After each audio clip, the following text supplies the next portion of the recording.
Dan here, Vagabond Buddha. I'm in Hanoi. Just finished my run. Um, and I wanted to share a few things with you. The So there's a time when you seek being in experience, and there's a moment when grace finds you and you live in experience.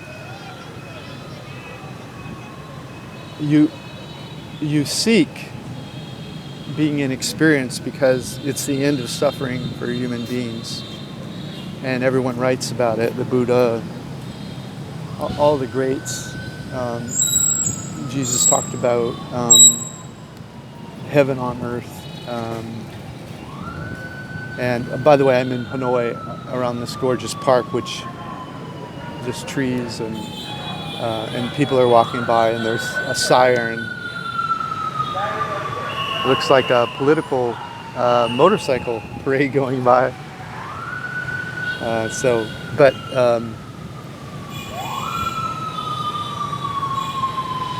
Yeah, it might be too distracting for you. I don't know. So there's being in the experience of your life, or living in perception, and then there's seeking, and that's the absence of suffering, and then there's seeking that space. And I suspect, although I don't know, that maybe when you're born and you're experiencing life, and then as you gain more knowledge and you gain more technique and you gain more awareness of the world around you, you form like a three-dimensional,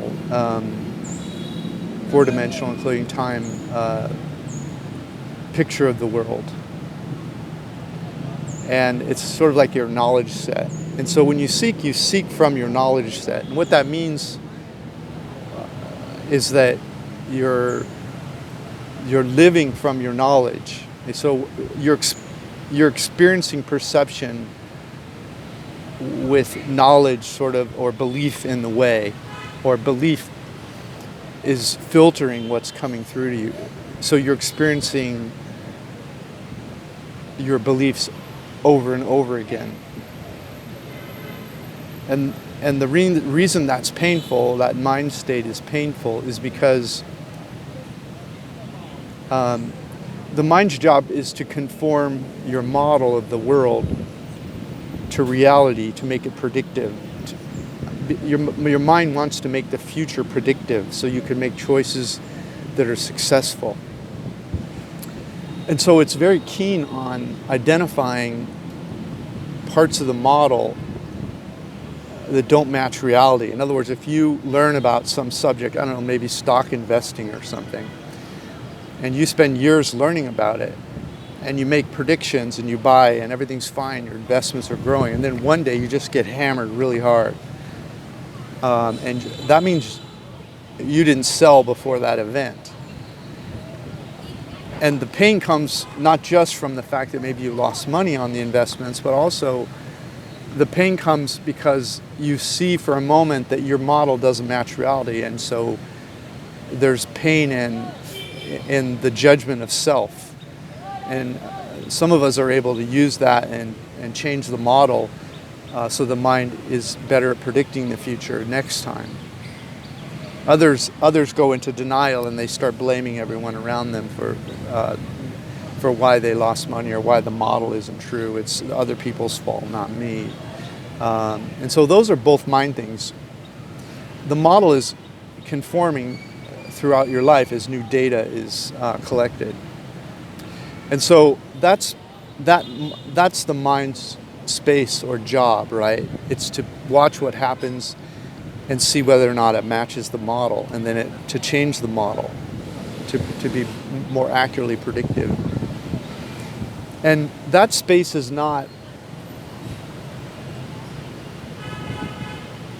it's conditionally joyful and it's conditionally painful. When the model matches, you get some joy out of it. When the model doesn't match, you get pain, and that's why living experientially is the end of human suffering, because you're not living in the model. The model is just there as a predictive tool. It's not your experience of life. And so when you can live in experience, in perception, and your model is merely kind of it's almost like you're playing on the field. You're a player, and the play is called, and you run the play. And while you're running the play, you're in the experience of running the play. You know, maybe you're the running back or quarterback or lineman or whatever. You're doing what you're doing, and there's no time to do strategy anymore. You're just working. You're living an experience at that moment. And then when the play ends, if it went well or good, you talk about it, boom, boom, let's do this now, let's adjust. And so the strategy is where the pain is when it's not working. And joy comes in the movement, when the mind, when the muscle movement of life or experience. Now, even if the mind gets one part of your life right, like let's say you just become really good at investing or painting or whatever it is you do that you're really good at, and you really make mistakes, you're just really in the groove there, and so you generally feel joy from that. There's probably some other part of your life where the wheels are off and it's painful. Like if you figure your job out, your home life doesn't work, you figure your home life out, maybe your body isn't right. It's hard to get everything all working at once. So there's going to be some part of your model that's falling apart, and that's where the pain is usually going to be in your life. Okay, so living experientially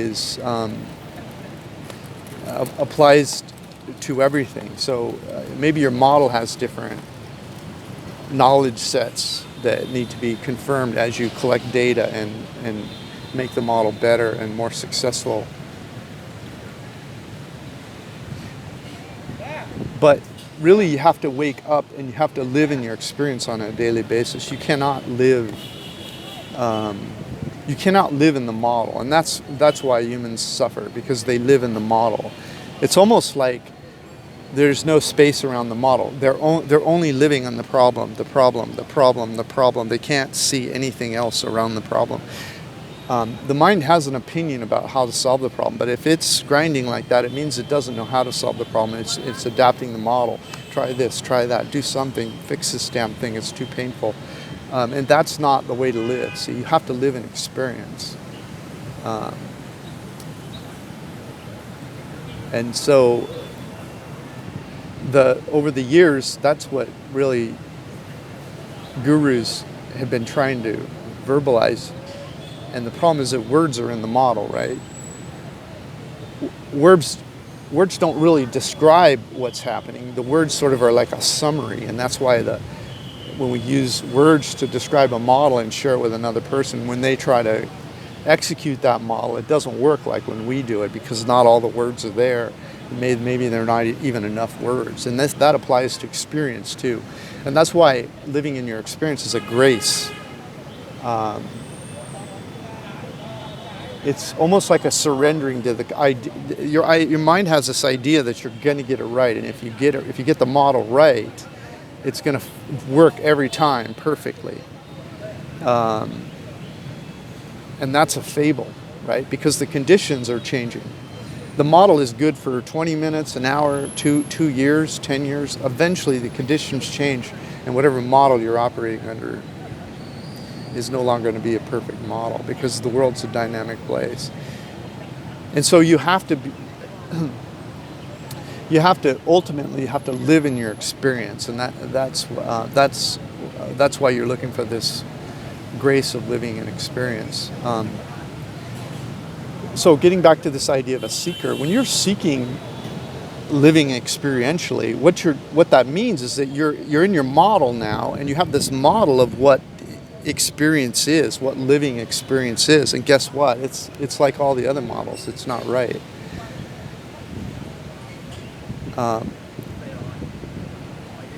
And so your mind will ask, how do I I'm seeking, how do I find? I'm seeking, how do I find? How do I find? Let me try yoga, let me try meditation, let me try this, let me try that. And really,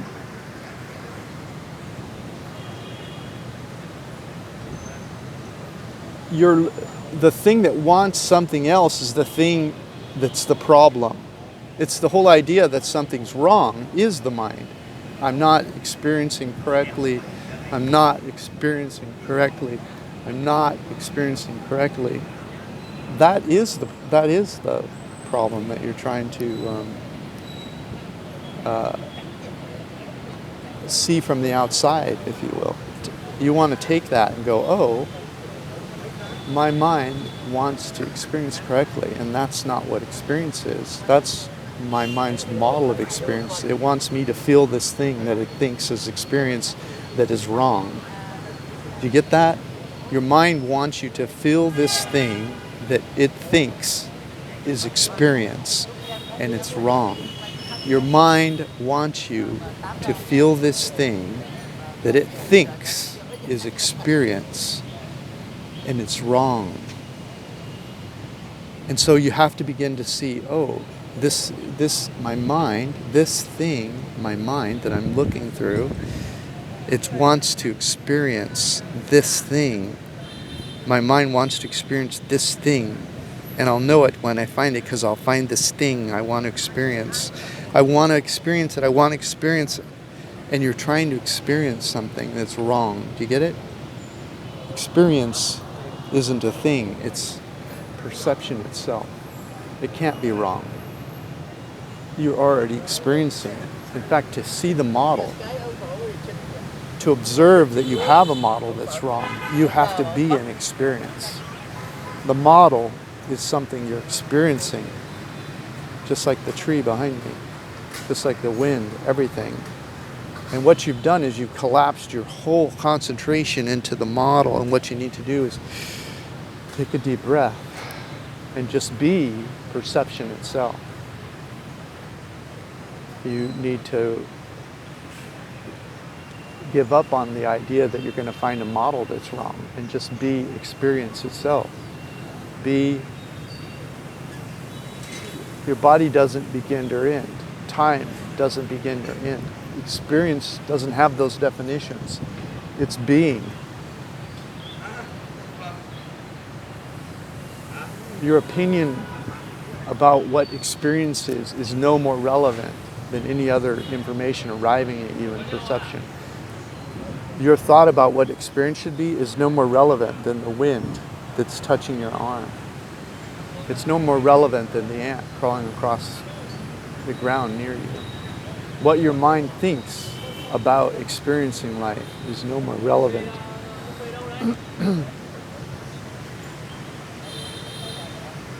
than all the energy that's arriving at you.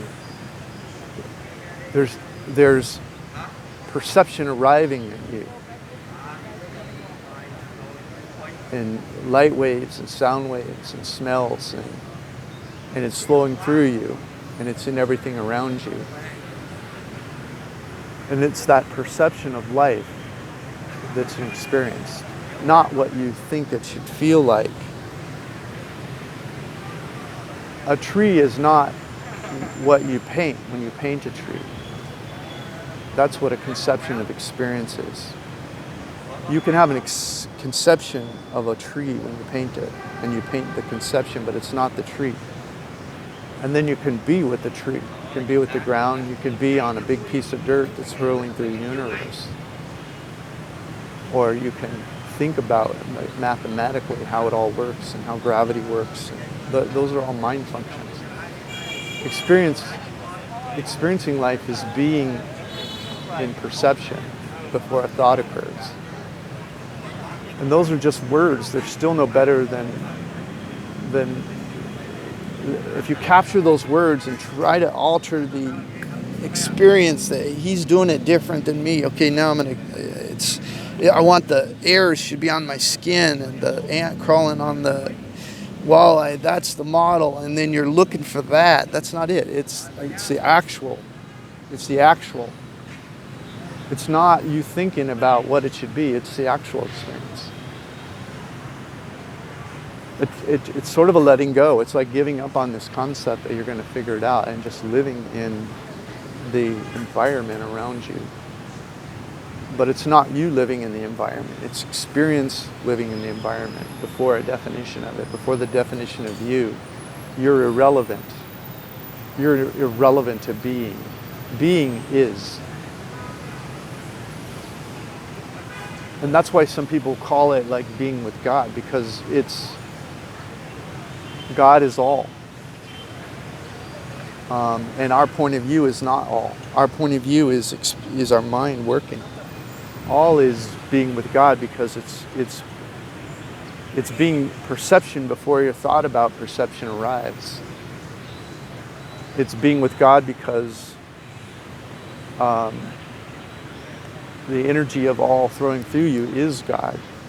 If you're a physicist, an atheist, it's the unifying equation. It's what's relating all matter to one another.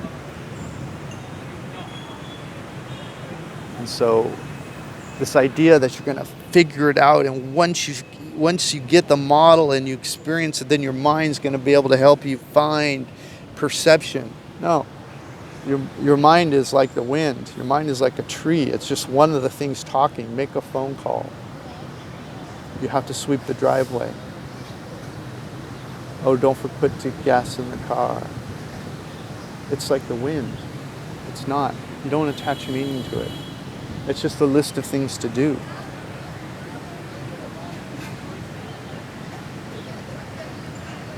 Who you believe God to be is not who God is. God is, be with God.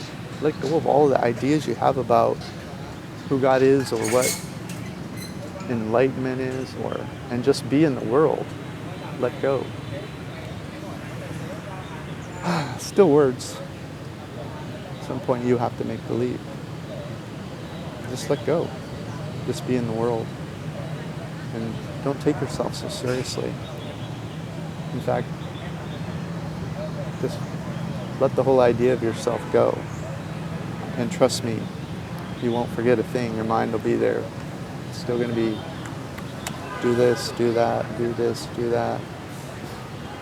All right, that's probably enough for today. Thanks for listening.